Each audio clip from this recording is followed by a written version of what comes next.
Welcome to Who Knew. We are fans of the current series of Doctor Who, and here we discuss our likes, dislikes, and insights into the modern regeneration of the show.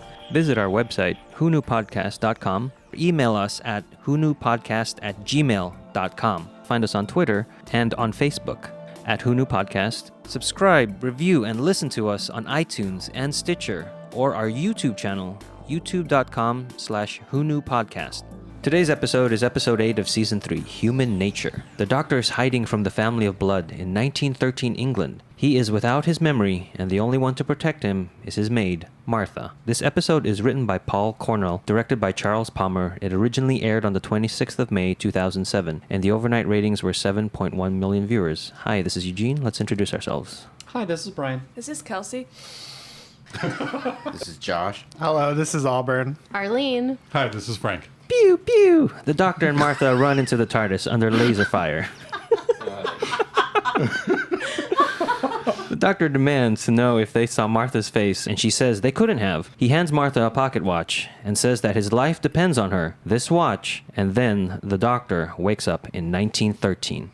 Martha, dressed in a maid's uniform, comes in, and he tells her about the dream where he was an alien and they were adventurers in the future. She says it's impossible and that he is completely human. Best cold open ever. Ever. And I've never said that. No, I say that. I know I say that a lot. To me, it's just they jumped right in. It's like, did they cut off the opening of the show when they aired it? Even though I've seen this episode before, I rewound. I thought, did this pick up like later or something? And that whole sequence is built to throw you off. You're really like, you are not supposed to feel comfortable at all. And then it completely turns. And it is just this lovely bucolic British morning. Yeah, the music does a 180 as well. Yeah, the Right. music's very good too. And then, so I watched this episode with my sister, who's my older sister, who's never seen Doctor Who ever. And that's when I had to pause. Oh my goodness. And I'd be like, wait, I need to give you some history, because then you won't like him, and we need to keep moving forward. He's a good person. His name is the Doctor, and this is it. She's like, which one's the Doctor? The white man? Yes, the white man's the Doctor. And just kind of give her like a little rundown of who Martha is and who the Doctor is, and the fact that he can regenerate. And she's like, okay. So did she ask any of what's going on, or did you say, no, you need to know this before seeing this episode? Because I remembered what the episode was as soon as I put it on, and I'm like, oh, wait a minute, let me give you background, because then it doesn't make sense that he's completely human. Mm-hmm. I want to know what you would have thought if you had not said anything. I think it would have been an interesting way to watch the show. I don't. You're missing a whole subtext, but I don't necessarily think that would make it a bad episode for you. I have a reply to that, but I'll save it for the end. Oh, okay. Better be some I'm on reply. pins and needles. All right, let's calm down. Oh, let's go. lower my expectations. I could throw in a little nitpick here, just to start. The Doctor says that they would chase them forever. Just remember that fact as we continue. If we don't do something now, we're going to be forever running from the family blood. I'm sure Eugene will have something to say. All right, calm down. Wow, we're all snarky today. I like it. The Doctor is now John Smith, a teacher from Farringham School for boys, with no memory of his real life. He is infatuated with Nurse Joan Redfern, and as they discuss the upcoming dance, he falls down a flight of stairs. Martha runs to see if he is all right, but Joan reminds her that she is only a maid, and Joan is the nurse. Joan tends to Mr. Smith, while he recounts to both of them about his dreams where he has two hearts and is hiding for some reason. Joan listens through a stethoscope and assures him that he only has one heartbeat. He shows her a journal where he has written about his dreams and says she can read it if she likes. She takes the book and leaves with Martha, reminding Martha of her position and not to be too familiar with Mr. Smith. The biggest thing I like about this episode is his change in demeanor, how he's much more soft and a really nice. Like he just looked so happy all the time, and without the weight of the universe on his shoulders. And I will agree with that. And that real statement. testament to Tennant to show that subtle difference. But it was a definite marked difference, and it wasn't cartoonish. I really enjoyed it. That scene where before the credits, there's like almost a camera dolly in, and he smiles. And I really liked that smile on David Tennant's face. It was carefree. There wasn't any weight of the time war, of Gallifrey, of time travel, of Daleks. And I felt happy for him in that moment. Yeah, it's contentment. Yeah, and it's great that he's able to convey that in a smile. Yeah, it was a marked difference that your sister probably wouldn't even have experienced. I just love how when they film these establishing shots, I guess you would say, setting up the setting of the episode, there's just a comfortable feeling here. The mood is established now at this point. There's no big worries yet. There's no big problems. There's just ordinary problems. They even said it in 1913 in a casual, comfortable way, even when they're talking about the racism. So, like, what I loved was, they're cleaning the floor, Martha and Jenny, and Martha is like, well, I could have problems, what with me being, and she points to herself, and there's a little pause, and Jenny just goes, a Londoner? Which is very funny because it establishes racism exists, but not everybody's racist. Yes. And then, the students come by, and that's when you see the blatant racism. How can you see that this is clean? I think this episode captures the romanticized feeling that we have for those years right before World War I so much quicker and so much better than all of Daleks in Manhattan. I agree with that. Right. I also think because, I don't know about all the interiors, but there was a lot of location shooting in here. So And it's nothing beautiful. felt like a set. It's beautiful. So I wouldn't be surprised if the whole thing was on location. They were shooting in some big Yes, school or they did. Yeah, so They did. One question around this scene for the location. Jenny talking to Martha says things are so different in your country. Was this school set in a different kingdom of Great Britain, or No. or is that just like a generic where you're from? I think it's because Martha and John Smith have come, and Martha has already told Jenny that they're going to be leaving to travel elsewhere. So I think Jenny just took that to assume they're not from around here. I took it as Martha's probably from some African country, and Yes. she's learned to speak this way. Yes. Well, also a lot of these boys, this is a boarding school. All their parents are somewhere else, and we learn later. Right. A lot of them are in the military. So that's why I think this is a place where people are displaced.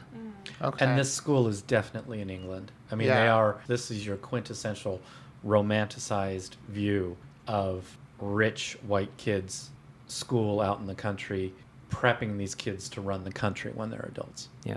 I think it could also be our equivalent to what we say of, well, things must be nice in your world, if you look at it this way. Because she does say she's from London, and the whole suffragette Movement was going on, and how different that is than what's going on here. And so maybe not exactly the same, but kind of that type of idea. Yeah, that makes sense to me. I agree. I didn't know if it was this school was a well-known school, like a West Point of Great Britain, where military people went. And nope, all makes sense now.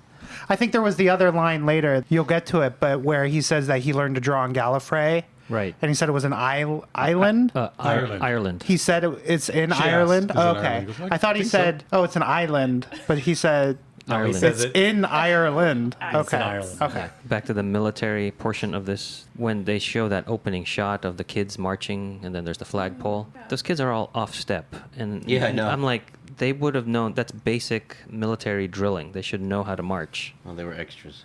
I know, but still, if you want to make everything else believable, They were still focus on learning.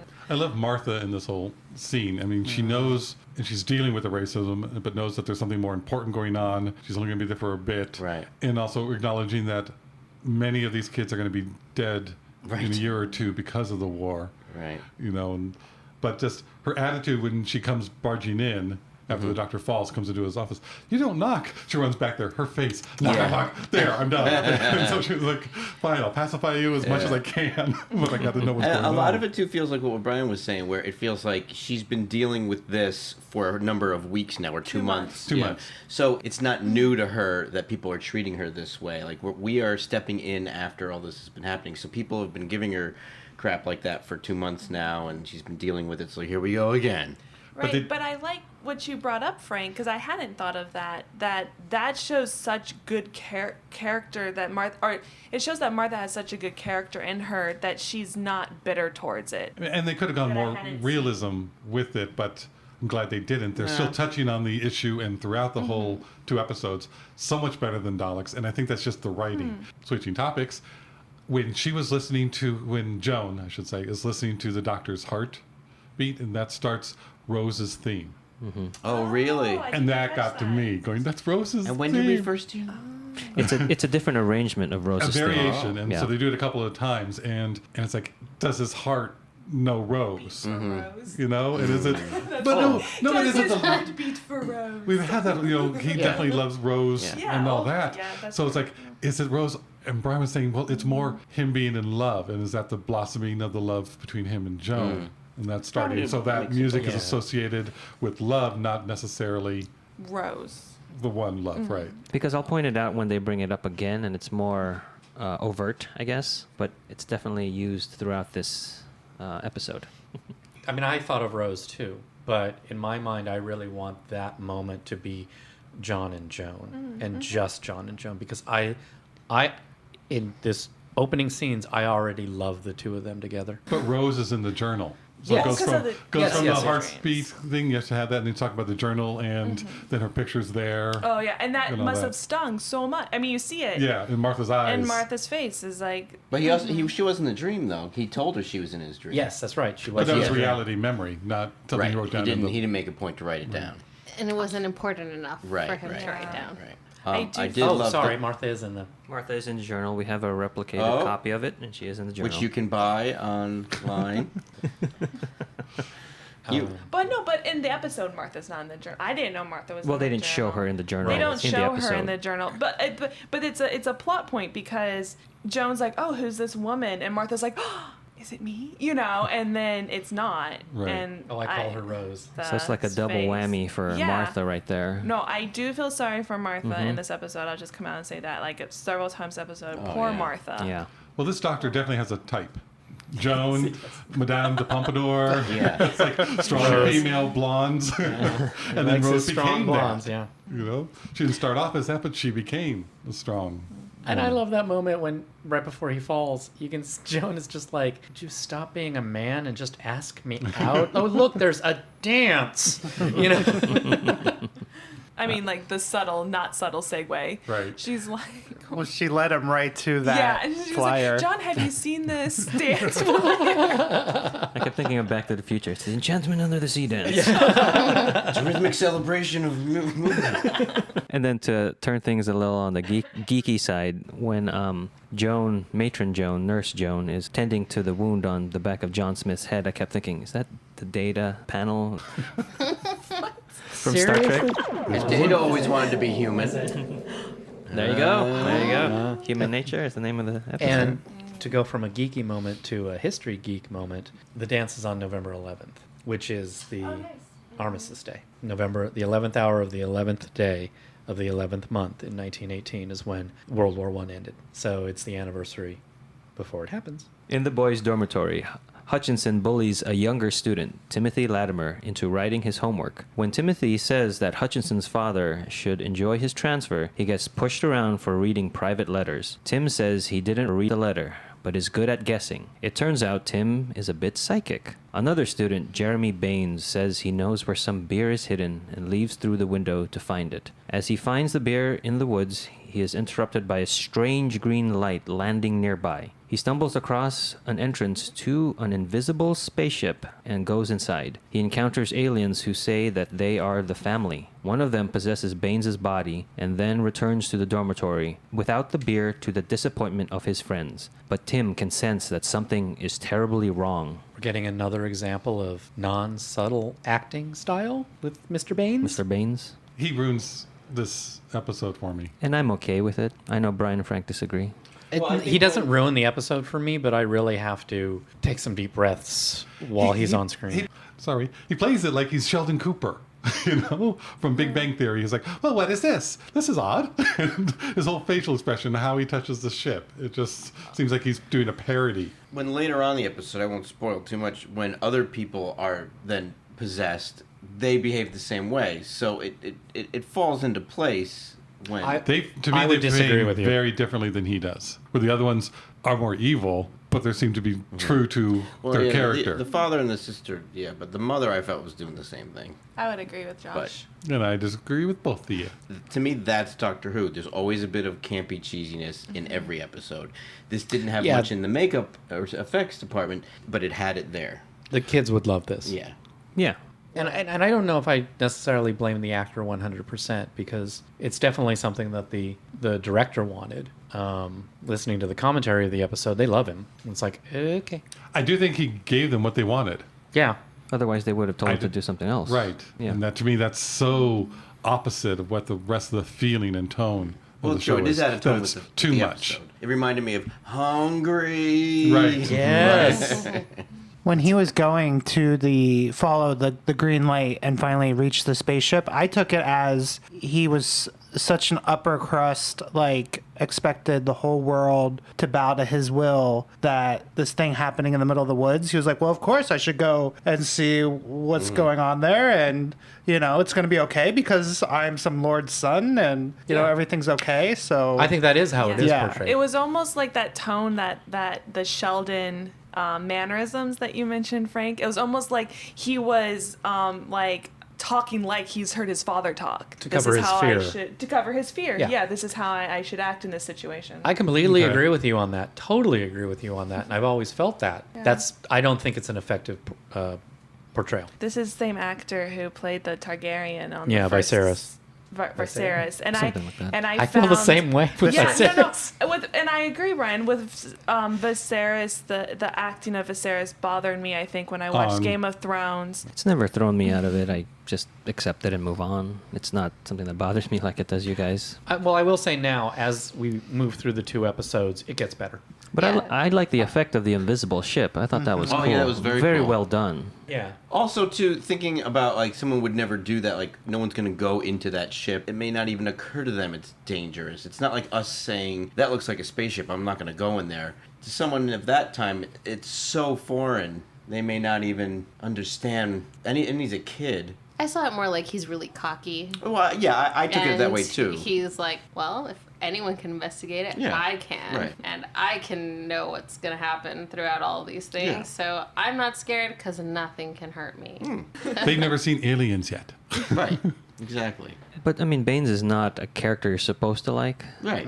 So it's like I wanted him to go into the ship. But it's not the character that we have the issue with. It's I the know. portrayal of. But I'm just saying Yeah, is that acting. the character and the actor go hand in hand, and I don't care if he survives or doesn't. I did think So the I'm green okay. light and the green light on the fields and the green light descending, I thought Baines was going to find the Devil's Tower on the other side of the hill. It was very reminiscent of Close Encounters Yeah. for me, which I loved. I mean, it's just like, oh, that's a nice little tidbit.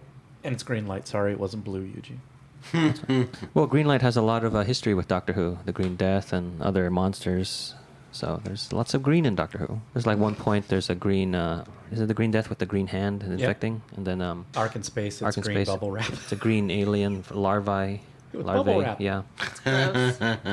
At the same time, Martha and Jenny are having a drink outside the pub because servants are not welcome inside. While they are talking, Martha sees the strange green light in the sky. The green light shines on Joan, who is alone on the road to the pub. The light moves on, and Joan runs up to Martha and Jenny, asking if they saw it. John arrives and says it was only a meteorite and escorts Joan home. Martha and Jenny run to where the light seemed to have landed, but see nothing. In the wood, there's a green spotlight in the forest searching for a landing spot, I assume now, but it does come on to Joan before she arrives to take the doctor to the dance. And if the aliens had just taken her body, they might have uncovered the doctor and the whole plot would have been over very quickly. Well, Yeah, that's true. is that around the dance, or that's like... It's isn't like- that much earlier? That's the night before the dance, I think. Right, yeah. The dance is the next night. John escorts her back to the school. I don't know what was Joan Yeah. doing though. I think she was just That's a walking good She was going point. to the pub. So And they then were when she at the got pub? there, John Yes. was like, "Oh, I'm leaving. You want me to escort you home?" And she's like, "Oh, I was gonna get a drink, but I guess not." When the guy you're infatuated with says, I'll walk you home, all right, yeah, I'll It's go time home. to go home. Yeah. Well, if the family blood had just assimilated Joan there in the field, Yeah. they would have This gotten episode to their would- doctor. Would not have been a two-parter. Right. I found it interesting to have John Smith not as the doctor mansplaining meteorites to everybody else that was listening. That he didn't Yeah. even see. Yeah. Well, No, you he would did. know. You're a man. He did see. Did he They see it? Yeah. And then they had the ship going, and you could see the trail. Oh, okay. He goes, "Oh, that's a meteorite." Yeah, they saw it later on. And Martha's like, "There's more to this than that." So, okay, whatever. I think she said, like, it's very close. He's like, no, it's far, Yeah, she's far like, away. "But Joan and Jenny, this is their world, so they're like, all right, walk me home. Yeah. You know, it's over and done with now. The I know man Jenny says. seemed really upset when he goes, "Well, how about you two ladies? Should I walk you home too?" And Martha's like, "No, We're we're fine." And Jenny's like, "Really? Come on, we need a man to walk us home." well, yeah, she's like, I don't want to walk there by myself in the dark. The next day, Martha goes to the cabin in the woods where she hid the TARDIS. There, she recalls what the doctor told her about the family and the fob watch. The family are hunters and can track him by scent. Their lifespan is coming to an end and they need to feed on him. In order to hide, he had to stop being a Time Lord. He used a chameleon arch to rewrite his biology and place all his Time Lordness into the watch. Martha rewatches the recording instructions he left for her. If the family finds them, she is to open the watch because everything that he is and was is in the watch. It had a perception filter on it, so it will seem ordinary, but once it's opened, the family will find them. They did a really good job explaining this very quickly. It was a lot of information, but you don't get lost at all. And then here we get the musical score for Only Martha Knows when she's riding the bike into the shed or the cabin. And it's very reminiscent of Butch Cassidy and the Sundance Kid, if anybody remembers that bicycle scene. It's reminiscent of Raindrops Keep Falling on My Yeah, Head. that's what I was gonna Or say. the do-do-do-do-do-do. The music. Yeah, the music. Yeah, I'll have to listen to it again. Well, they actually had a version that was even more. Yeah. Oh, They actually really? had a whistling version. And that one is the one on the soundtrack. The one we hear in Oh, the yeah. show doesn't have the whistling. yeah, and on the commentary, they're like, "Did you get rid of the whistling because of it's too much?" Like, and he's I like, said yes. Yeah. Yeah. You know, we're out in the countryside of Britain, A carefree. carefree day, which doesn't quite fit what Martha's doing. Yeah. But okay. I didn't remember how he turned human. I was waiting with bated breath to find out how. So in this moment, I got a good charge out of it, geek-wise, about how it all happened. I'm like, oh, okay, that's how he did it. I all of a sudden got more interested in rewatching it because I couldn't remember how it happened. I love how they tie it to the same kind of technology that the TARDIS uses to cloak. The TARDIS has a chameleon circuit. This is a chameleon arch. So he's using, what the TARDIS uses to physically change into a police box or an organ or Okay. a fireplace. But this one works on living beings. It is the introduction of the chameleon arch. It's the We first will time. see it again. Yeah. I love that because it is kind of like a big deal. Like, how could he change himself into being human? But they're just by just saying chameleon arch. Oh, okay. I accept it. It's right Time away. Lord technology, and this is great. Yeah. And that scene, we see in the flashback him actually changing and using the chameleon arch. Yeah. And just his acting and being in pain and Martha's reaction to it was So very, good. very convincing. Yeah, he said that they burnt the colors out a little too much, so it's very stark. So it's very different from the lush greens and flowers that you see, and it's all very handheld, and it's almost, especially when he's screaming. For me, it's all done so well. It's really hard for me to watch it. I mean, it's only Yeah. a quick shot, Yeah. but it is just kind of like, oh, I don't want to see the doctor in Yeah, this much yeah, it's a pain. very visceral. And Martha being so horrified of Yeah. what she's seeing. Along the same lines, but in a different thing. When you're seeing Baines and Jenny as the family, spoiler, sorry, it's with a fisheye lens. And that was something I never noticed until I heard the commentary. Yep. And again, it makes me kind of go, maybe that's why, another reason why I don't like Baines, because he seems off. Yes. He seems too big. Stretched. Stretched. Yeah. Because, so it's like, okay, the deck was really stacked against this actor. Now back to this scene. This is where she plays the recording. I mean, here are the 4 things that you have to do, and that's the first 4 of 26. 23. So the doctor comes and he makes this recording of the 23 things that she has to do. When did he record this? What we saw was they're running into the TARDIS and the people are right there and we got to run and we got to do this now and it's all frenetic and frantic. And he made a recording for Martha, which I get. But is Martha just standing there the whole time going, they're going to find us, wrap the recording up? The watch is already ready. When he comes in that opening scene, it's already in his head. He's not thinking of it then. Almost as if this has all been prepped in case this happens, and it happened, and that's where we come into the episode. Okay, I feel like Frank at the end of Doomsday. with the hologram and have a good life. And we all said it was a recording. And you said, how could it be a recording? He's not going to know where Rose is standing. And you said it was a transmission. I like the idea that Josh is bringing up, that the recording and the watch was all part of the doctor's bug out bag. Like you know what I mean? It's like it's his bug out bag. Like, thank you. See, all you had was bug out bag. Now I like it. Now I think it's funny. But I like it. Also, Martha could have been standing there while he made the recording. She's not going to remember all that. That's why he made the recording. I totally understand, but it is just kind of like, when did you right, have time? it's like, La, la, la. doing that kind He of has a time stops machine. Yeah. Like she, it kind actually, of you know what? Maybe breaks she's it. busy in the wardrobe getting the That's what I was 1913 thinking. clothes. Yeah, That's what I was there gonna you say. go. That's another good. And I know it's a time machine, but they're chasing them through time. So they just keep running through the time, and it's like it's been a while of them running, and he goes, you know, they're gonna chase us forever, so I have to do this. Yeah.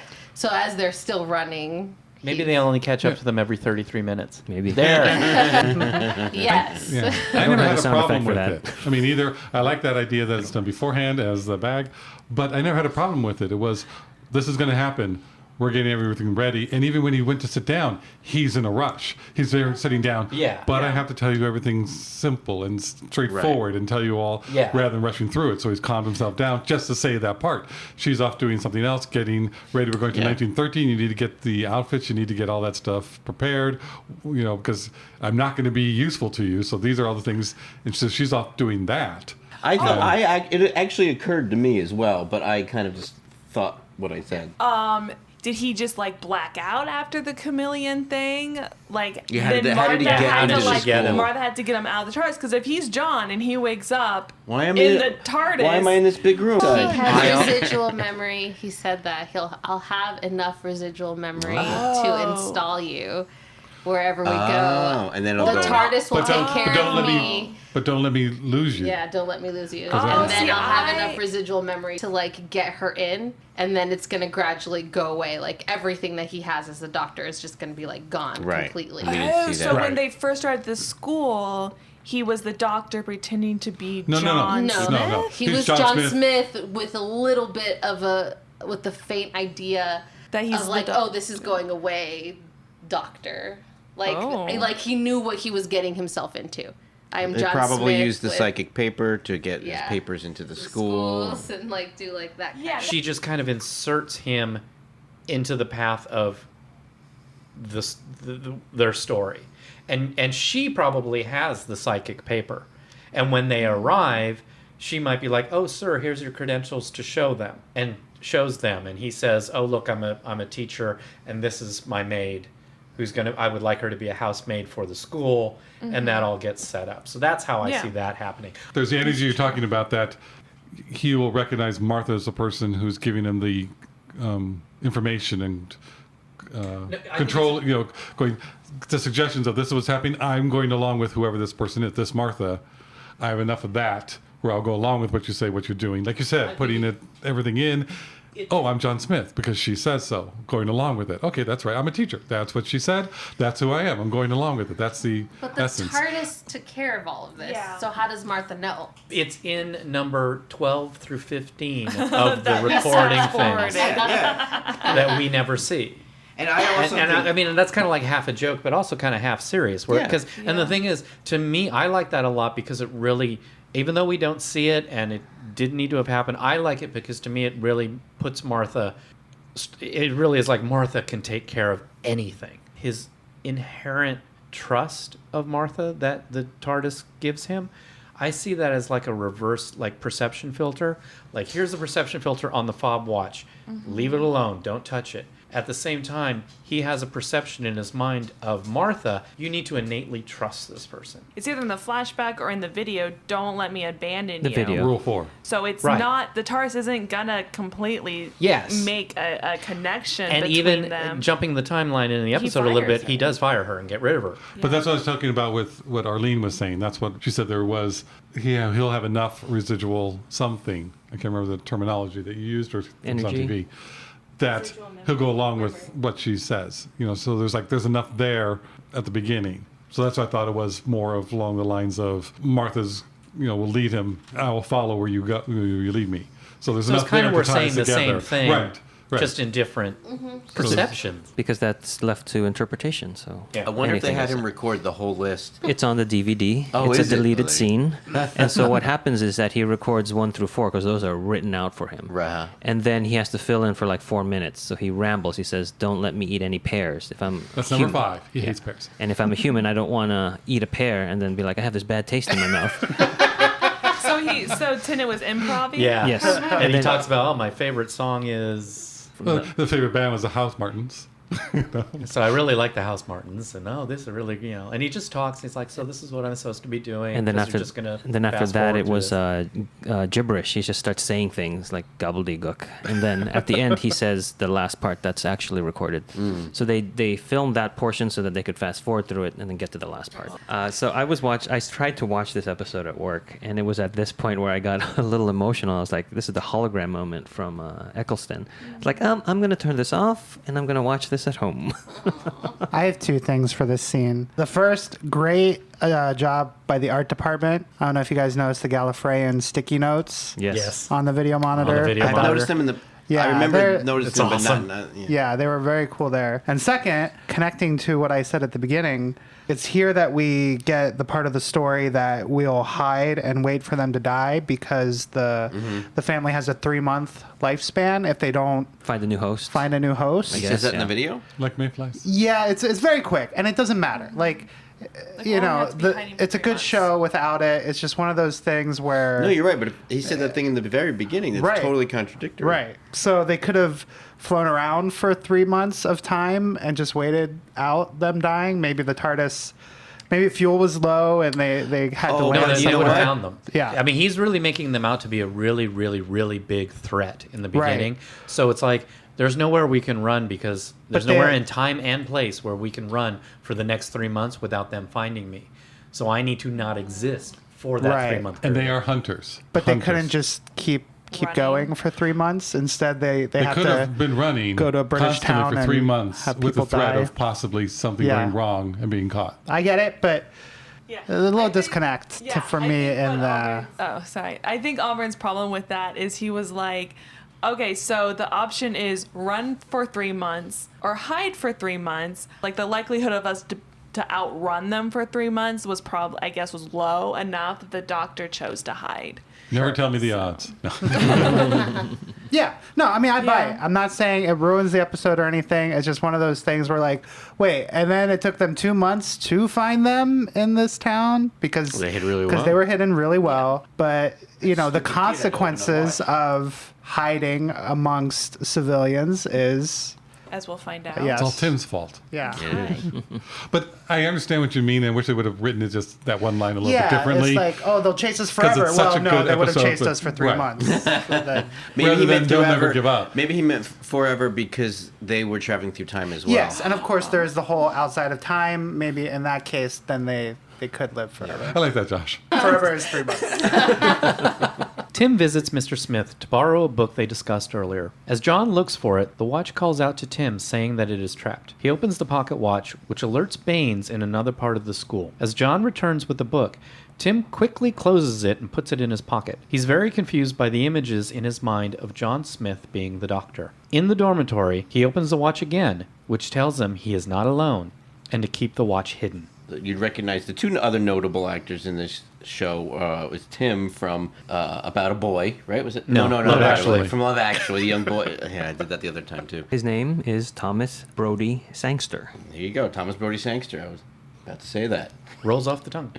And Where else have we seen him, Josh? he's in Game of Thrones As as the warg, one of the wargs. Jojen Reed. Jojen. Oh, there you go. Red Yeah, Reed. yeah. I'm lucky enough on Game of Thrones to know who they're talking about, let alone say who they're talking about. It's okay, he's dead. Yeah. And that's not a spoiler because everybody's dead. Right, and then he has a very bit part in The Force Awakens. He's one of the Imperial officers. I think his biggest role is the voice of Ferb in Phineas and Ferb. Oh, really? For like the 2 sentences he says in each episode. And then the woman who plays Joan, I mostly know her from the TV series Spaced with Simon Pegg. It was a show, a British show that Edgar Wright. Wright produced and wrote and And directed. she is completely Completely different. different. It's Completely just different. wow. Like when I think I saw this first. I did too. And then when I went back and saw Space, because part of me was like, who is this? Obviously, I don't know everyone in Britain who's a more well-known actress, but I was like, wow, they gave a really big part to someone who I have no idea who they are. And then when I saw Spaced, I'm like, oh my god, You are a really good Yeah. actress. And she has a very big role in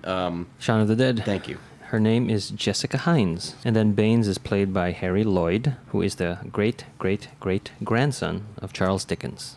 What do you know about that? I guess you knew that And he was you the were great- besmirching his acting. Yes, I am. Yeah. I'm okay with that. And at one point, he was dating the actress that plays Tish, Martha's sister. Oh, really? Oh, okay. Baines. Mm-hmm. You can also hear Joan's voice, Jessica, in Harry Potter and the Order of the Phoenix. She's the letter to Harry, The saying that squealer or the squeller or what? The is howler? The howler. Thank no, you. saying that he is kicked out of school. Yeah, he's been expelled. Hoping Matilda. you all well. Spoiler. Matilda Hopkirk. The dialogue in that scene, I think, was brilliant because Between Tim and right. and John. Oh. Right, because it says everything about what this episode is. The doctor's talking to him and saying, no man should hide himself. And talking to him going, you're clever, but you're hiding it. And it's just talking about himself in that. And So the meta. watch is telling them, you are not alone, which was recorded in Tennant's voice, which was back with the face of Bo in Gridlock, told the doctor. So there's just so much going on in this dialogue. And he Well, gave Tim a blue That's a book. really good- And the book is the definitive account of, I don't know how to pronounce it, I'm just going to say Mafeking. I looked that up. That was the best pronunciation. I was going to Could look have that asked up. for it. That is a town in South Africa, and it was a place of a siege in 1899 and 1900, where British soldiers defended a town against the Boers in the Boer War.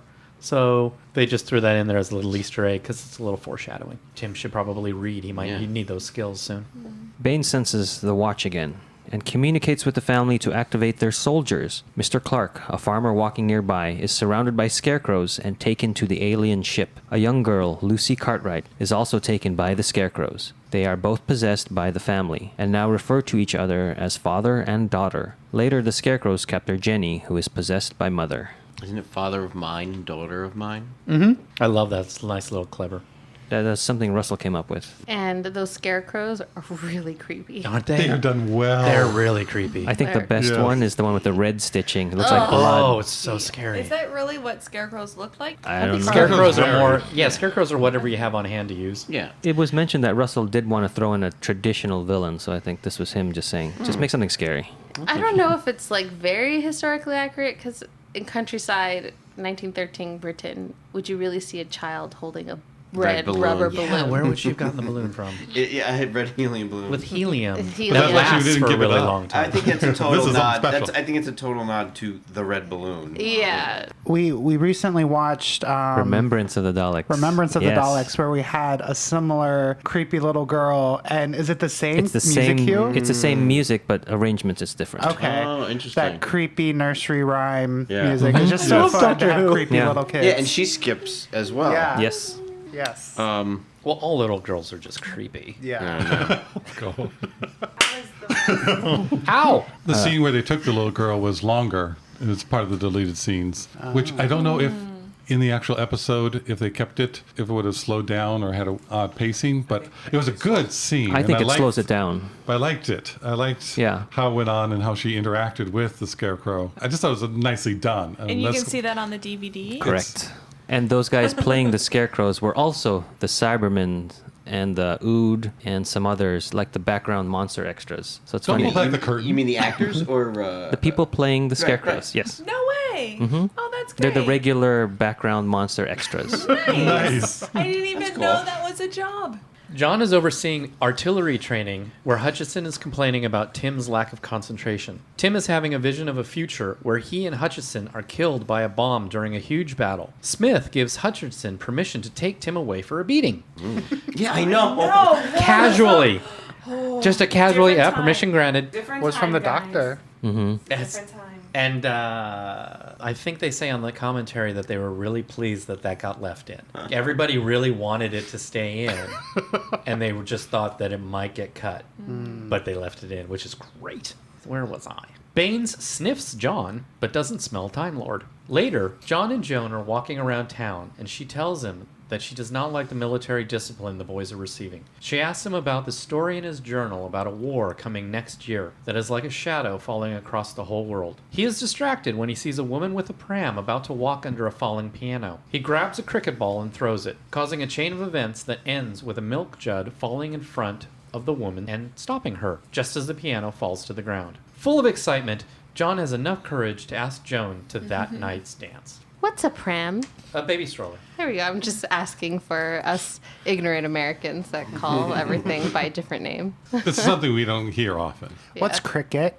Just kidding. No, I'm not. What's cricket? It's at sport. Cricket is With a a game that is paddle. played and can be played for 5 days and still end in a tie. Seriously? That's cricket. I like that they use a cricket ball because it's a reference to the Fifth Doctor. Yeah. And it's also a reference to something I'll allude We'll talk to about in later. next episode. I love this sequence. I thought it was great because we've had a lack of Doctor for this Yes. whole episode. So to see this moment, plus back to film history or whatever, I'm convinced that the pram is a callback to Battleship Potemkin, Yes, It is. Yeah, it is. And also to the Untouchables. Untouchables, yeah. which is a Yes. which is a Which is- direct callback to Battleship Potemkin. So it's all circular. Yeah, and it is, whoever wrote this loves Mousetrap. Oh, right. Yeah. Yeah.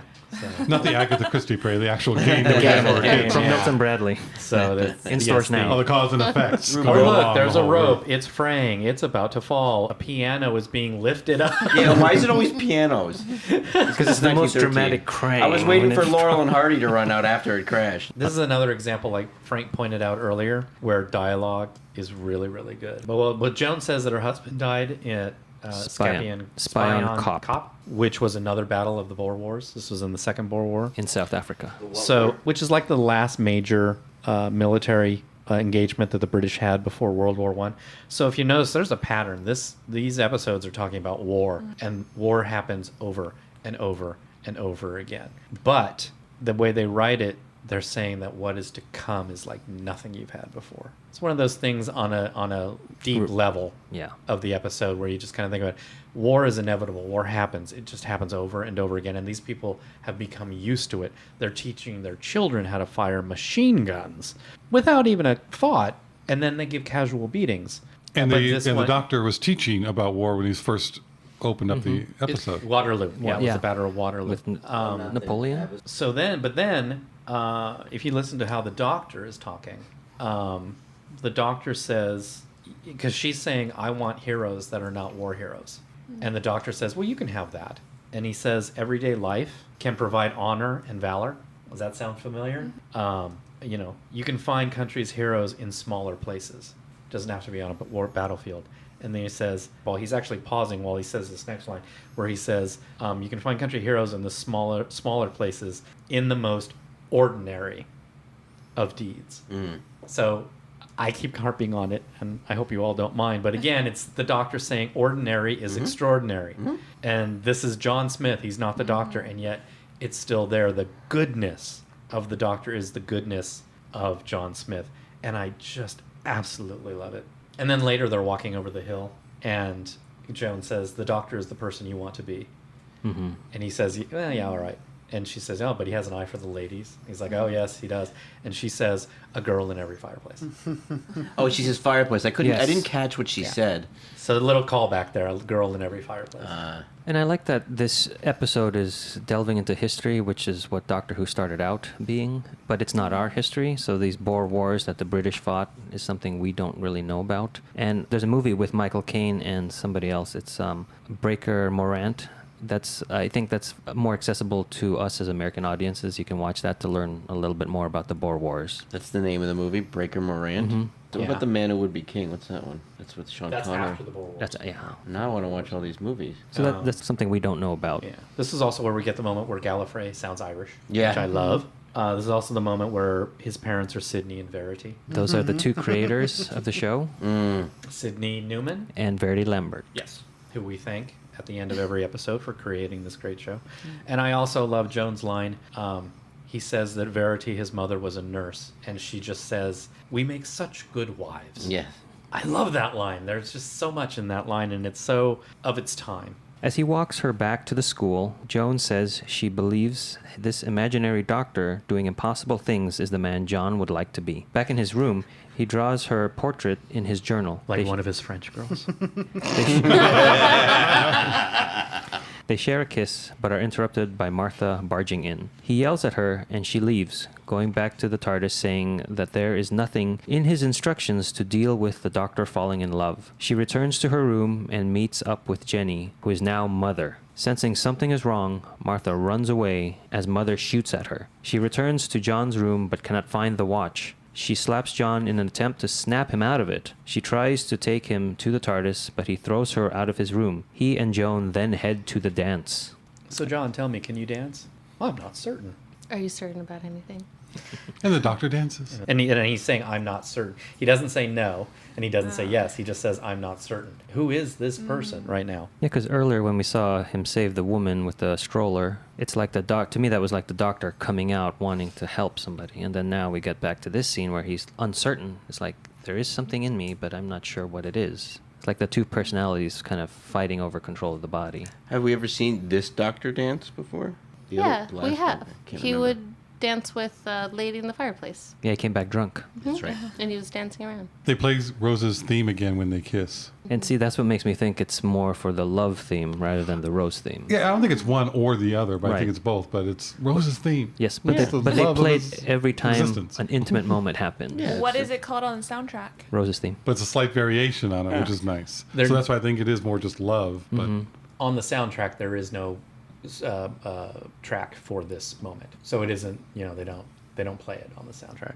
I think this is when Martha just finally gets it It's wonderful. that he fell in love with a human and it's not me. Yeah, when she's Ah, replaying the yeah. video, that's heartbreaking for me. Yeah. That moment for me is a little bit too on the nose. But I think it's the time She she sells finally it, though. gets it. I She think sees she it Yeah, before. she Yeah. gets it now, yeah. But but she still cares for the doctor. It's not, any kind of resentment or it's just, she's still there for him and she still knows what he does. It's just Because that she's a woman with finally, integrity. Yes. But she's finally, I think at that point, that's where it's going to be turning, where it's never going to be me. Not just Yeah. that it's Yeah. not me. Yeah. It's never going to be me. I think we needed that. No, I do think we I need think it. I she wish needed that. Actually, that moment to me would work if there's just what led up to it in previous episodes. If I could divorce myself from like half of the moments, then maybe I'd be okay with it. But it seems like, oh, Martha, you're at it again. But Okay. I love the moment with Martha where she's had it with John Smith. Yeah.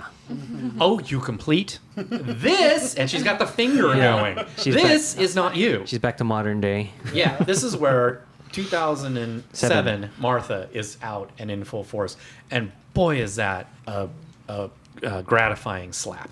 I mean, when she just slaps him, it's like, thank you. But what's so great is right before that, the doctor's condescending, oh, she's from another country. Yeah. It's not voodoo, dear. Yeah. It's kind of, that whole attitude was just... that just triggered her going, okay, stop. We're going back Just to that reality on this. complacent, arrogant racism, classism that he just is casually saying, kudos to Tennant. He does it really well. And then she's just like, I'm done. This also is where Jenny becomes mother. Oh, I love this scene. To me, it was just so much the smoke monster from Lost. Just kind of coming out to possess But Jenny. what makes this good for me is that Martha figures out she's possessed by just talking to her, kind of like how Rose talks to the Right. common characters in every episode. And she's like, I can get you tea with mutton and something. Gravy. Yeah, gravy, yeah. Sardines and jam, which Sardines kind and of jam. reminds me of fish fingers and custard kind Right. of thing. But that Jenny doesn't know it right off the bat. Yes. That's odd. Going, wait a minute, what's going on? But then when Martha leaves, then she could access Jenny's memories. Exactly. Going, wait, that's wrong. And that's why she's at the window and starts shooting Yes. at Martha as Yeah. she's leaving. Kelsey, you did a little bit of research into the story that this was based off of, and you had an interesting thing about the weapons. Oh, I just read it on IMDb.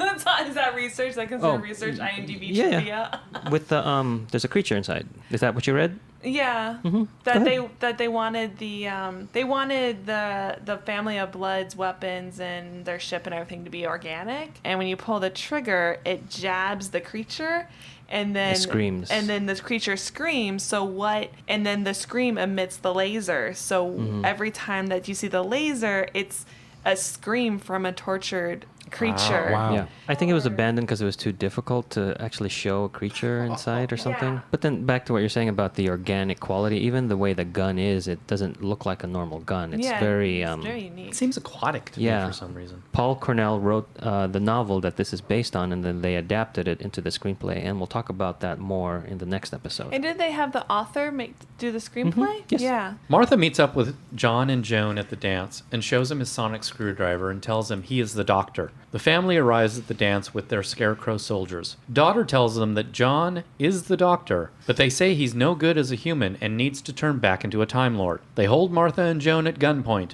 and will kill them unless he changes back. To back up a little bit, when Tim runs into Martha as she's fleeing, I love that cutting of modern day Martha with that a 1913 flashback Martha. of? No, I think it was- was like It was wasn't- filmed new It was- because it Tim was- is there and Tim is still in his Yeah. Because he's psychic, so he can see that she's not from this time. and it's not Oh, a, that's it's not from what a that was. yeah. Oh, I thought we were getting like a flashback of a doctor memory. It's more of an overlay. It's the doctor's knowing of who Martha is, and so Tim seeing the modern Martha or Martha run No, I away, think and then it's it's just- kind of like overlaid Yeah. of No, that's she's good. also modern. be that, but I it's think not it's an all- exact scene. It's just Also, the modern that's cool. Martha, Connecting it. it's modern Martha that turns and says, "I don't have time, Tim." I took it as it was his own psychic ability that he's had from the beginning of the Yes. episode. So like when he accidentally mentioned what was it, Africa, to that one student. Yeah. So he's constantly seeing things like that things that are out of time and psychic things. So that moment with Martha is probably what he experiences all the time. Yeah, it has nothing to do with the watch, like I first thought. And the psychic ability came up when at the dance, because Tim is sitting next to a window and the scarecrow appears in the window, and then Auburn was like, oh, he responded to that really casually, like no big deal. And I'm like, well, maybe he's not sure if that's real or if that's his psychic ability. Oh, I like that take so on it. like yeah, But the watch, I think, adds to that. Gives him that look of what Martha looks like in modern times. oh, okay. That makes me pity Tim because he's going through life not knowing if this is real or not. You're like, is that thing scary? He's so Well, desensitized. I think thinking that way, if you watch the beginning of the episode, that's kind of how he's been behaving. Like he is out of it. Yeah, that's why he flies under the radar. He doesn't want to call attention because Yeah. he might say something yeah, wrong. he Right. really is hiding. He's hiding who Yeah. he really is. There's also just another quick call back to the theme of war happening over and over again. The old man asking for money at the door says, "Spare a penny for a vet of the Crimean War," and that's a British war that was fought in the 1850s. You've got this old man representing a war from the 1850s. You've got the headmaster, so the current adult generation are veterans of the Boer War, and then you've got these young boys who we know are all going to die in the trenches of World War One. Again, it's that cycle of war, and the doctor can dance, and he surprised himself. Oh, and that piece of music, that waltz, is also an unreleased piece of music by Murray Gold. It's a shame. Odd title. I thought the ending was odd in that he had to choose which one they were going to kill, either Joan or Martha, because they wanted him to change back, and I don't understand why you'd have to choose one. It's like they're using them both as leverage to, we're going to kill them unless you change back. Oh, So- I think it was more like Who are we gonna kill first? they grabbed Martha and they were like, change back or we'll kill her. Ginny was like, oh wait, no. I have Ginny's memories. He's in love with this other woman. Like, grab her. Because he did say you have to choose. Yes. Oh. You have to The choose. last Is it going to lines. be your friend or your lover? Oh, your lover. And it's actually from Russell. They did it because Russell thought it would be good to have a kind of literal representation of the entire story. This is the doctor / John Smith having to choose between the doctor and John Smith. But Frank is right. It doesn't make sense in the context of the story. How I kind of rationalize it away is they're going to kill everybody anyway, but they like drama. Yeah, I think So they're going to torture It's a him good first. cliffhanger. It was Yeah, more it's a Right. cliffhanger, but they're going to torture him first. They're having fun. I want to bring up that the journal notebook was created by the artist Kelly Ann Walker. So she did a great job, and we have duplicates of it here. I want And that journal. This is also. I wish that journal was real. This is also the first time in the Modern Who where we see physical representations of the previous Doctors. So this kind of finally puts into canon that classic Doctor Who and modern Doctor Who are the same. Yes, and this journal is real. We have 2 copies of it here. They're miniature. They're not full size. But the illustrations are there, and they show all 10 incarnations of the Doctor at this current point in the series. So I think that's great. Just a really good prop thing that they have. One thing I wanted to point out is that the chameleon arch, when it drops, I mentioned in the Cybermen episodes in Season 2 with Rose that when they crash land on the alternate Earth, gas masks fall down from the ceiling of the interior of the TARDIS. And I was like, the chameleon arch should have been there. Yeah, it didn't exist yet, but So I wish it these had. are just pictures of the 2 types of devices that fall down The Chameleon Arch seemed very Cybermen to me. very much. Very. Yes. This episode is good for who? Or who is this episode good for? A new viewer, a casual viewer, a fan of the show, or a diehard? I don't know if I want to start. I'll do it. Because I kind of want to hear what everyone else Wah, has to say. wah. Okay, I'll start. I feel this might be different from Arlene's answer. But for me, this episode is good for everyone, including a new viewer, because I think this episode is fantastic. I think even though the Doctor is not the Doctor, everyone on screen is talking about the Doctor. Even John Smith is talking about the Doctor. So you would get an idea of what this show is. This is a history episode. It's got Martha as a very strong companion and Joan as a great love interest for John Smith / the Doctor. And I think people would really get intrigued and really, really want to watch this. And also because it's just utterly fantastic.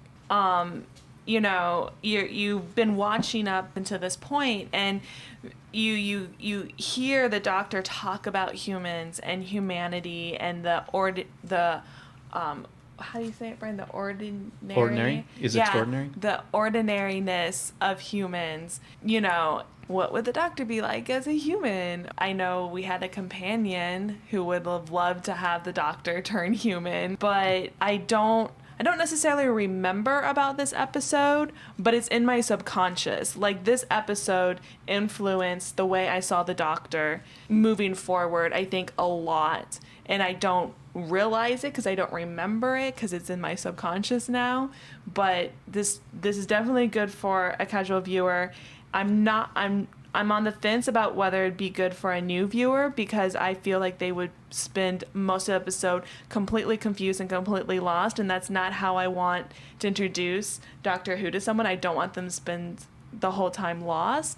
So for me, it's like a hard casual viewer category for this episode and a soft new viewer. I like that. I like a soft new viewer. I was going to say casual, but the more we've been talking about it, I think it's a very compelling episode. And you get, even though we don't have the Doctor, we get enough Doctor Who-y things in the episode that are, you know, sci-fi geek out and this, that, and the other. And you really do get a sense for who he is. You get Martha doing very companion things. You get the Doctor on video. And I think there's enough in here that is compelling enough. But if you're a new viewer and this compels you enough to watch more, when you see it the second time, it's like a whole new episode. So I say a new viewer, leaning towards a soft new viewer. I'll agree with Josh, Brian, and even Kelsey. Oh, thank you. Yeah, you're welcome. No, I think it's a really good episode. And I would put it into the new category. It'll be interesting to hear Arlene's thoughts watching it with a new Who viewer. Yeah, even though we don't get to see the Doctor being the Doctor, like, it does give you a good introduction to Tennant and the universe without the wackiness of very sometimes charming the in Doctor this can have. episode. Yes. And rewatching this for the podcast, I got to the end of this episode and I was really surprised. I was like, oh yeah, it's a two-parter. You know, so I think it's a good episode that will take people for the ride, and hopefully at the end of it they'll be more interested in continuing to take the adventure with the Doctor and his companions. So I think this episode was very well written. Well, the next 2 episodes. I think they're great stories. but it's not a great way to introduce someone to the Doctor. Just because these episodes, it shows all of the personality traits that I dislike in the Doctor. I don't find him charming at all. I find him very white entitled man. So it's just like, it like grosses me out a little to see him being fully and not But anything I think that's else. really more of a sign of the era. Which is true, but he's still like, if he's been given these memories, and every once in a while, as a doctor, he shows white entitled male. That's coming from a Latin female. Martha's getting the short end of everything, and the subservient woman has to be black for this episode. If it would have been done with like one of his other companions that were white, I think I would have felt a little bit better. Women still get treated like Martha did in 1913, and it's 2017. So it kind of brings up a little bit of that ick. Someone who wouldn't be too sensitive to situations like this, Right. It would be fine. I remember thinking, wow, this is a really cool concept. This is a great episode. This is a great time and space, but not for... Someone with a chip on their shoulder. Yeah. No, I don't know about chip on the shoulder. Someone human that's dealing with it. I have plenty of chips on my shoulder. Not a new Who viewer. To bounce off what you were saying about the sexism and the racism, when I was watching it, I immediately felt like my adrenaline spiked a little bit, but then Martha was so cool about it, I was like, oh, okay, that's right, she's got to keep control. Martha's in charge here. Like, it was like, I felt myself getting upset. So I think that's the point. Uh-huh. I don't think it was condoning any of these things. But No, but it made her think that the Doctor was like that. Right. And that's why I wanted to give her context. I'm like, the Doctor's not like this. Right. Oh, I see. So it's kind of like, is this? Why would I want to watch a show with this guy? yeah. But that's why this is a two-parter. What's your category? And that's casual. Okay. I really like this episode. Like you said, well written, mostly well acted. That one part just still gets to me about Baines. I don't know if there's enough of the Doctor in there for a brand new viewer. I'd rather this be either the second or third episode showing someone. But I'm sitting on the fence with you, Kelsey. I want to put it in what we have as our first category, that it's good for everyone. For Arlene, we've had episodes all the time, no matter if it's which one, but we're all thinking, is this good for a new Who viewer? And there's usually a caveat. So I'm really on that fence, but I'm going to go towards it's so well written that it's good for everyone. That's funny. For me, my sister-in-law was introduced to this because I had the DVDs at this point, and I was watching them with my nephew, and then she happened to be with us that evening. And this was the first episode she watched because this was later in the evening.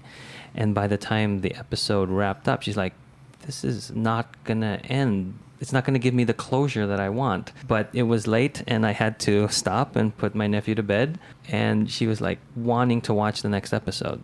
So to me, this is a new Who viewer category because she was able to get into Doctor Who. This was the first Doctor Who show episode that she ever watched. And then the next morning we picked it right up, and she is a fan of the show now. So I have the contradictory example to Arlene's example that somebody can watch this as a new Who viewer. But that's what's great about Doctor Who. It has a wide range of episodes that you can choose from. So you've heard our views. What was your first episode and introduction into the Doctor Who series? Please let us know. Email us at whonewpodcast@gmail.com. So that wraps up Human Nature. Join us for the conclusion with Family of Blood.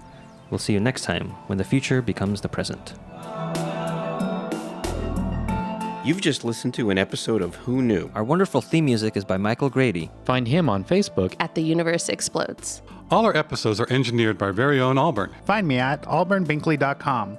You can find this show in several places. Follow us on Twitter at Who Knew Podcasts. Subscribe, review, and listen to us on iTunes and Stitcher. Or our YouTube channel, youtube.com/Who Knew Podcast. All our episodes are on whonewpodcast.com. You can leave comments there or email us at whoknewpodcast@gmail.com. This podcast is inspired by Doctor Who. The longest running sci-fi show in history.